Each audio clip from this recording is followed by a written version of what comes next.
증인석에 서시겠어요? 형사사건 변론하시면서 이 수사 보고서 많이 보셨죠? 예. 예, 이미 이 수사 보고서 잘 알고 계시죠? 워낙 유명한 보고서인데 보통 검찰의 수사 보고서는 주임 검사 결재까지 받죠. 맞습니다. 예.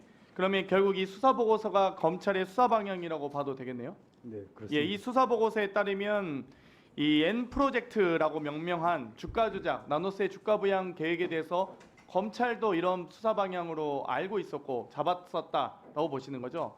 네. 근데 이 수사 방향이 바뀌게 된 이유가 무엇일까요? 아마 그 수사 보고서는 2022년 10월 2일자로 생각됩니다. 엄영수 실장의 그 카카오톡을 분석한 자료이고 그 내용은 당시 쌍방울의 계열사인 나노스의 주가를 부양하자라는 내용이고 그 주가 부양의 컨텐츠들은 당시 쌍방울 계열사인 나노스가 대북 사업에 관해서 예를 들어서 김영기 차관을 영입했으니까 이걸 부양해서 이걸 이용해서 주가를 부양하자 뭐 그런 내용들.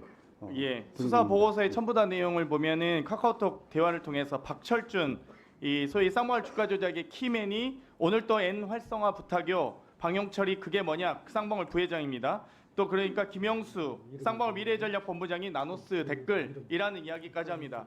변호사께서 이거 아시죠? 국정원 문건. 예, 맞습니다. 국정원 문건에도 국정원이 이 주가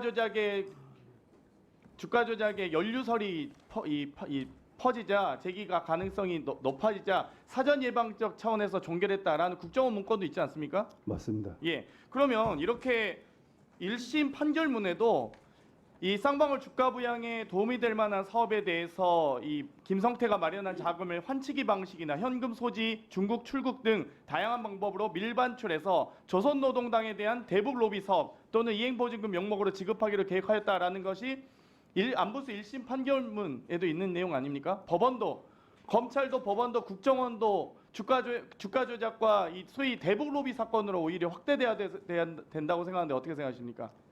2022년 10월까지 당시 검찰은 이 사건을 나노스의 주가 부양 사건으로 바라봤던 것 같습니다. 근데 왜 김성태 회장은 외국환 거래법으로 기소가 되죠?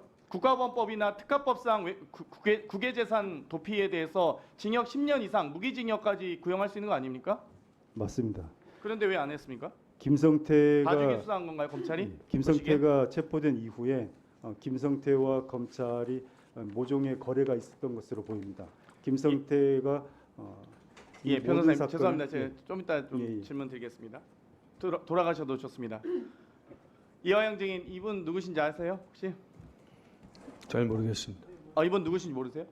아, 박성현 검사네요. 그죠? 박상용 예. 검사입니다. 예, 예. 너무 잘 나왔네요, 사진이. 아니요, 잘 예. 모르겠습니다. 이분이 그 사건 조작의 검사 맞습니까? 저기 앉아 계셔야 될 분이 안 나오시는 거잖아요. 뭐가 그렇게 두려운지 모르겠습니다.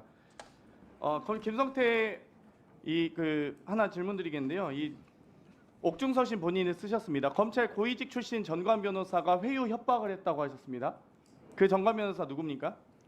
제가 전 이름을 이 자리에서 말씀드리고 조모 변호사님이신데요. 조재현 변호사 맞습니까?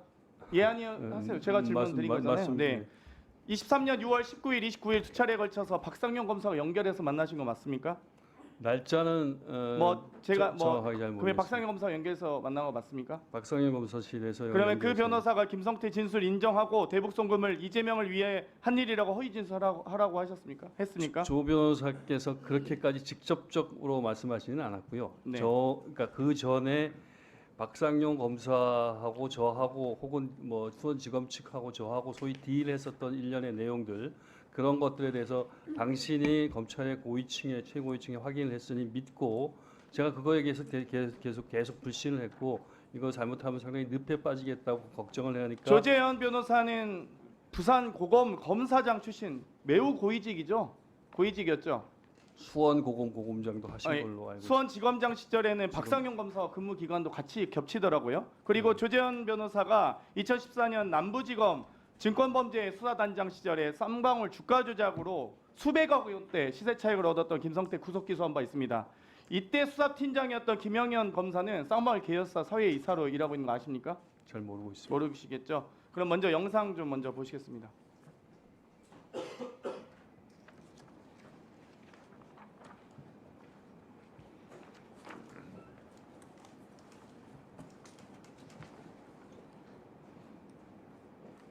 여기 영상에 나오는 김성태 회장 얼굴은 보이시죠? 네. 거기 주변 인물 잘 봐보시기 바랍니다. 네. 김성태 회장과 함께 술자리하고 있는 사람들 누구신지.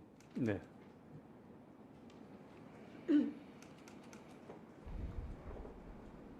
그 보고 있습니다. 다 네. 네. 지난 6월 20일 유탐사가 쌍방울 옥상에서 열린 파티, 옥상 파티 일명 옥상 파티 촬영한 영상인데요. 김성태 회장 옆에 있던 사람 누군지 확인하셨습니까? 네, 저 의원님 말씀하신 조재현 변호사 맞죠? 그렇습니다. 이 조재현 변호사가 회유와 협박 등으로 이미 이날이 6월 20일 날인데요. 2주 전에 6월 7일에 1심 판결 있고 6월 12일에 이재명 대표 기소한 날입니다. 그날 그 이후에 6월 22일 날 이렇게 옥상 파티 기소 기념 파티를 합니다. 알고 계셨습니까? 전혀 몰랐습니다. 이렇게 술자리 회유하고 쌍방울과 아주 밀접하게 관련된 검사 출신 변호사가 거기 수사팀장이 사회이사로 가고 있는데 이렇게 썩은 검찰이 이렇게 밀접하게 연관되어 있었습니다. 봉죽 기자님 좀 나와주시겠어요? 제가 하나만 마지막 질문드리고 싶은데요. 이 딸 안소민 씨의 안부수 씨의 딸 카톡입니다. 네.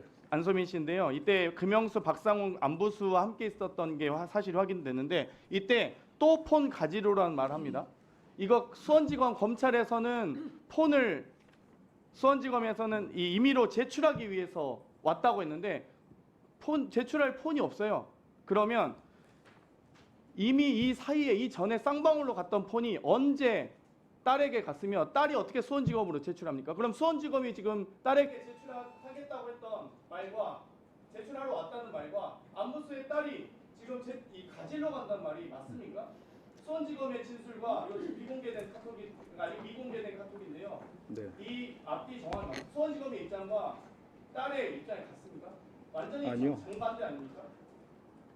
검찰이 압수했던 안부수 회장의 휴대전화를 딸에게 지난해 2월에 돌려줬고요. 그 돌려준 휴대전화를 쌍방울의 박상웅 이사가 달라고 해서 안부수 회장의 휴대전화를 쌍방울에 건네는 게 그 카카오톡 대화에 적나라하게 나오고 그 다음 달인 지난해 3월 18일에는 아예 이제 딸이 아버지를 검찰청 가서 면회하는데 그 면회 자리에 김성태 회장, 박용철 부회장, 김영수 모 대표, 박상웅 이사 등등 이게 딸이 쌍방울 임원들의 이름을 전부 알고 있습니다. 그러니까 한두 번 봤던 게 아니고 안부수 회장의 비서였던 김모 씨와 안부수 회장의 딸은 수시로 그 쌍방울 측과 연락을 했고 심지어는 아버지의 변호사비 5천만 원을 달라고 요구를 했어요. 그리고 쌍방울 측에서 변호사비까지 해준 걸로 저는 알고 있고 그와 별도로 오피스텔까지 구해준 겁니다. 그러니까 검찰의 해명은 폰을 제출할 시기는 아니고요. 당연히 압수해서 포렌식한 폰을 딸에게 돌려줬는데 왜 돌려줬느냐? 안 돌려줘도 되는데 굳이 돌려준 것은 쌍방울 측에 폰이 넘어가는 것을 미리 알고 돌려준 게 아니냐. 저희는 그렇게 의심을 하고 제가 기사를 썼습니다. 그러니까 폰을 수원지검은 네, 정리해 주시죠. 네. 가지러 간다고 했고. 네, 그러면 아빠가 온다고 맞춰오라고 했고. 네. 딸이 이 증거 물품을 제출하러 가는데 아빠를 만나게 하는 게 말이 됩니까? 검찰이 무슨 대행사입니까? 김성태 회장이 작년 1월 17일에 체포됐잖아요. 그래서 송환이 압송이 됐는데 작년 1월 카카오톡을 보면 딸은 아버지를 만나러 구치소로 갔습니다. 김성태 회장이 오고 나서는 검찰청으로 면회를 간 겁니다.